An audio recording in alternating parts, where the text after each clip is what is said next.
wa macha ndo aletea Kambini topeleka Zenye miti hazijamea Mwana nuki mboni ya mkiaza as possible Kutu bera mbilite Kutu ni kuti Kutu ya ushu The boys maka suko Sani kubawe Mwoke Kujipale ni bongo kindo Kila mahali Panda mimea Na zikimwata Takoshea Kani kiki sijazoea Kani mbolea Nitawapea Ndio nimeanza sijazoea Nikizoea nitawakera Nikuwa mada bila kukea Cheki Uvishe daipo Wajue sniper na DNA Nile viper kukereketa Mambo way hao Donga mbolea Mkikwea Wala dikei Mtango kishi Kala mtango Kwa kukea Vile kineza Tuzi Jweni Bara Zio Nikani chuki Nima Mnuki Jweni Staki Juzi Kumeni juzi Ya sheni Muju Muni Haa Oya Jeni usushi Ni ya ufuni Bado kijazi Na ponde ngazi Ukame Pale chumbani Mvua matika Watanashati Niga mswaki Washa ubani Sani majuati Lima dukazi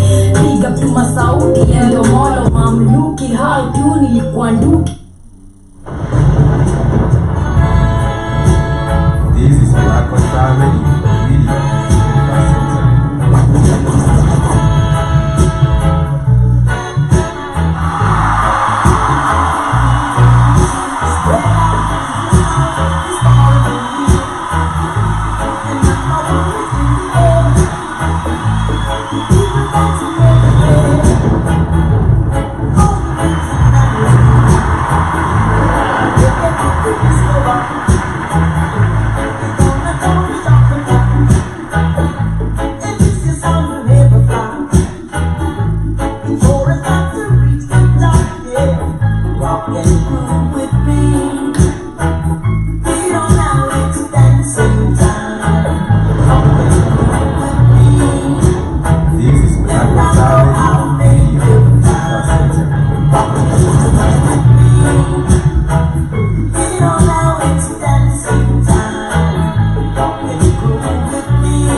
And peace and love, everyone. Welcome to the Tujadili 254 show right here on the Black Fire Network. We are rocking and grooving with you. And of course, being 11 minutes past 4 p.m. right here in Nairobi. I hope that wherever this particular day finds you, you are in good health. And above all, you are actually vibrating higher and also really going on with the positive vibrations. My name is Spikes, alongside my co-host Joby. Karibuni sana to the 254 Tujadili show, another episode where we get to discuss about life, love, and money. And of course, yesterday we were celebrating the Reggae International Day, and I can see our DJ is trying to take us back way there. And of course, you can do remember to interact with us. That is on Facebook at the Black Fire Radio. On Twitter, use the hashtag 254 Tujadili show, and you can find us. That is on the Black Fire Network, as well on Instagram. And you can also get hold of us on WhatsApp by +254 754 4730 and tell us where you're streaming in from. And of course, it's the weekend, and the DJ is just it's actually just giving you that particular ushering you into the weekend. When it's nice reggae vibes, we have to be with that vibe. And yesterday, like Joby says, was an International Reggae Day. And that was was very, very much celebrated in Jamaica. And I do know, for example, maybe the likes of Samuel might have found themselves jamming and being involved in the music, because the music, the reggae has been one of the biggest exports of Jamaica and the Caribbean. Because you might ask what comes from these particular places, but you realize music is one of the biggest exports. You know, most of the artists who do get to make reggae music, for example, Bob Marley, they are renowned world over. You know, they're icons in their own different kinds of regards. But nonetheless, I want to welcome everyone to the Tujadili 254 show. On this broadcast, we get to discuss matters that have to do with life, love, and money. And we do hope that at the end of the day, you can get to interact with us and get to learn a thing or two, or also get to impart some knowledge our way, you know, sending some knowledge our way. And we are always delighted when you interact with us on our social media. Like I said, on Twitter, you can find us at Black Hot Fire. The name of the song right there was Rock and Groove by Bunny Wailer, and I do believe that he's a classic. Even 10 years from now, you will find people in the club really jamming to that particular one. It's music with longevity. I don't know how you feel about reggae music. It's amazing, actually. You know, you can't compare the reggae of today and the reggae of way back. Like, you'll find in most clubs, despite that our pandemic has really affected the entertainment industry, in the clubs they do play the reggaes from the way back. You know, the Bob Marley's, Buju Banton, and you know, a lot of people. And of course, I love reggae. Reggae music is really jamming. I think it's a music of the African people. In as much as you might say there is hip hop and there is everything else, I do believe reggae also takes a very, very big chunk of the listeners. You know, if you do ask some people regarding how they feel about reggae, you realize that wow, we do have so many people that get to really enjoy these reggae music. And at the end of the day, we want to get back a little bit into the music. Today we are looking forward to having a wonderful conversation, and the conversation is actually centered around forced marriages in Africa. You realize that the teens, some of that the young women have been forced into marriages that they really had not planned for, simply because their families are greedy and they want to get the dowry for most cases. But we shall be discussing about that cultural aspect right after this short music break. The name of the song is by Jasper, which is Drive Well.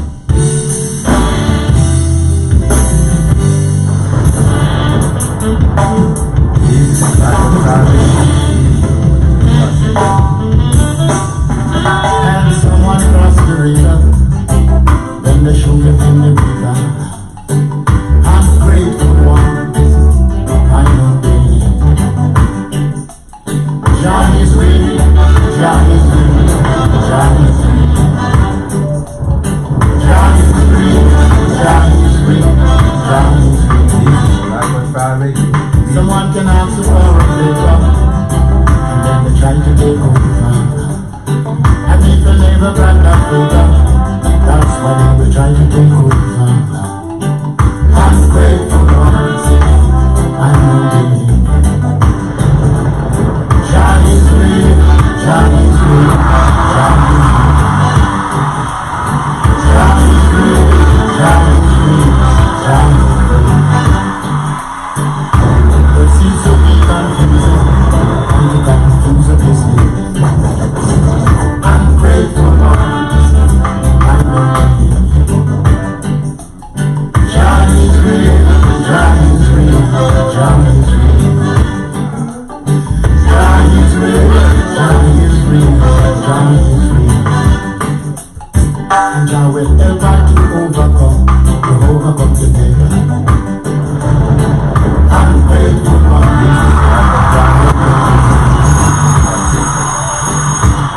It seems like everyone wants to shake their natty dready. It seems like everyone wants to shake their natty dready. And I do see General Mosquito is already with us. I hope you're shaking your natty dready and you're just enjoying the reggae with us. At some time, people want to say that music is reggae is the music that helps people do cope. You know, in different African countries, people are facing challenges and they need music to help them get through. It's like reggae music is that kind of a music that helps you get through the day. It's always a vibe, you know. Even if you're in the club, when you go to the club and you know maybe you didn't even have the mood to party and you just the DJ just switches off, you know, the key to the reggae music. You're gonna wake up and you're just jumping all around. You might be jamming. And I'll be on a Friday, the 2nd day of July, the year 2021. We want to thank so much for joining us on the broadcast. Mr. General Mosquito coming all the way from the UK. We hope that you are doing fantastic this morning. And we are delighted for your company here. And I use in Yemen. Ja Rastafari.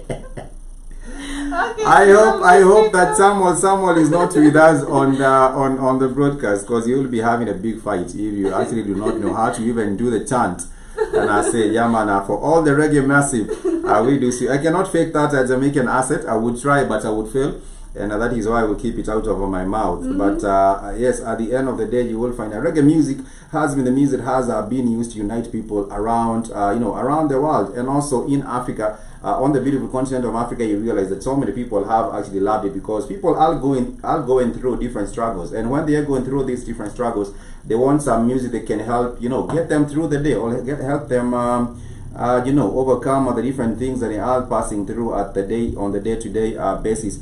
And even when there was a time of, I do believe countries trying to come up from colonization, I think some of them were some freedom. Some of those freedom fighters were inspired by some of the reggae sounds. True. I do believe maybe they were inspired by the music at the end of it, because music is a part and parcel of the struggle. In as much as you might think about a revolution, even with the freedom fighters, music also does play a part and parcel. They contributed reggae. Sorry, come again. Reggae to the freedom. They contributed reggae to Bob Marley. Yeah. A lot of freedom of African people, because he was picking them up and letting you know you're one people. Yeah. Remember, one love, one people, one Africa. Yeah. So you see that way? Now we told you, get up, stand up. Yeah, stand up for your rights. Yeah. That is the vibe. Stand up. Yeah. Stand up. Stand up for your rights. That's reggae. That's our kid doing the reggae chant. The Rastaman team. Yeah, man. And I remember, I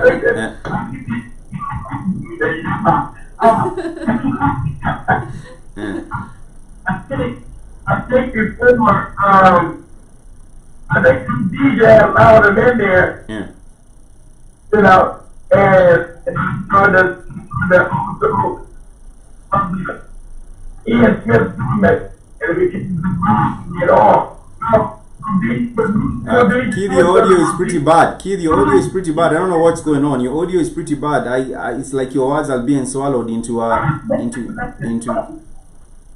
don't know what's happening. Just check if it's a microphone. I don't know what's going on. Your audio is really. It's like your words are being swallowed into a vortex or something like that. But I'm in a bad area, but like okay, you are saying that Bob Marley did get to pray a role. I think he also did get to fund some of these movements on the continent. Maybe he did get to fund. I think I'm not sure that's in Angola. And he put that on front of Zimbabwe. Zambia and Zimbabwe were on the southern region. Yeah. And he funded a lot of that, and I think I said, pull up this whole biblical. When did Bob Marley tour Rhodesia? Let me see what year he went there and what inspiration he brought the people. When did Bob Marley tour Rhodesia? Rhodesia.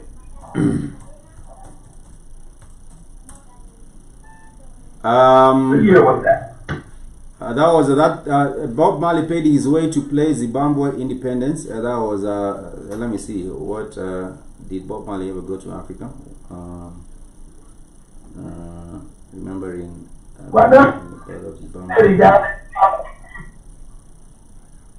that was in 1980. I see here that was in 1980. In 1980. It was in 1980. All right. That was. I think sorry? I said that's not so. It's like he was going.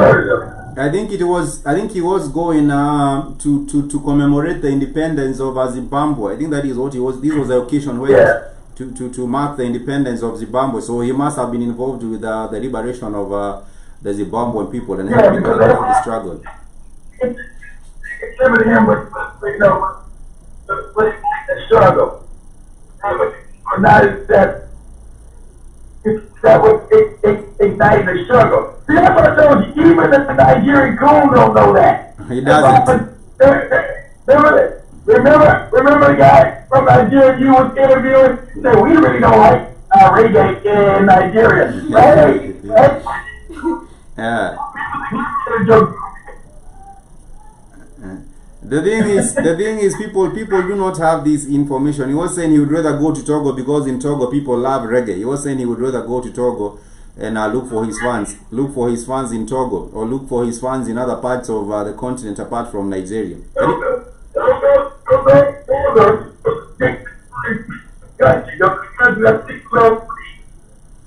Key, the audio is really bad. I really cannot make out what you just said at the last bit. There's a problem with it, but we understand you. The connectivity, you're in about the connectivity area. But yes, yesterday was an International Reggae Music Day, and the people of Jamaica did get to highlight that one. And of course, it's important to see that there are also some parallels between these reggae artists and also the freedom fighters. You know, in Kenya we did have yeah. You hear me? Yeah, I can hear you now. Who are the people of Jamaica? Like, let me say, you mean the Africans that live in Jamaica? Yeah, the Africans in Jamaica. The Africans that are in Jamaica, the people that were moved. Jamaica was, of course, milled. It's a country where the slaves are taken to when they were liberated. I do believe. So it's just the African in Jamaica at the end of the day. But I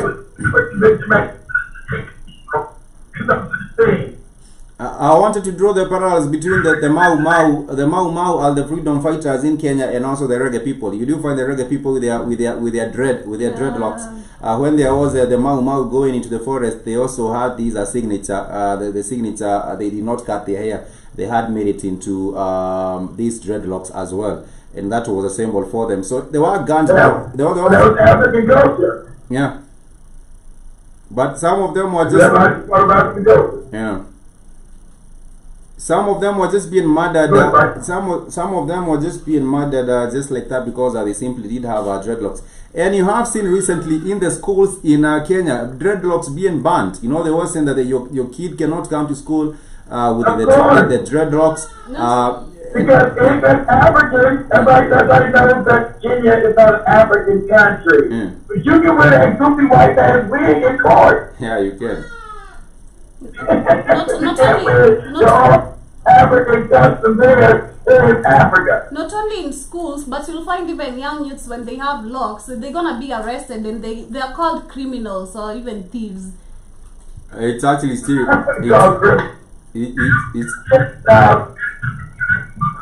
it's actually stereotyping, but this has gone on even in Ghana. In Ghana, there was a case that was taken to court involving one person. Yeah.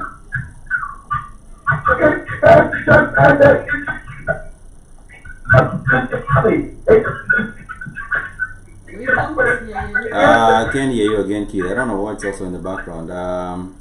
But yes, in Ghana there has been a high school in Ghana where there was a ruling that the students should be allowed to really go to school and have their dreadlocks on, because that does not impact them on how they can learn. It does not affect your ability to learn. Yeah, it does not. But since it represents, it presents a part of your culture, then they will fight the culture and demonize it and say these are the criminal elements in school. Can you hear me now, buddy? Yeah, I do hear you now. Hear me now? Yeah, can you go again? Okay, look. Jamaica is a British colony too. Yeah.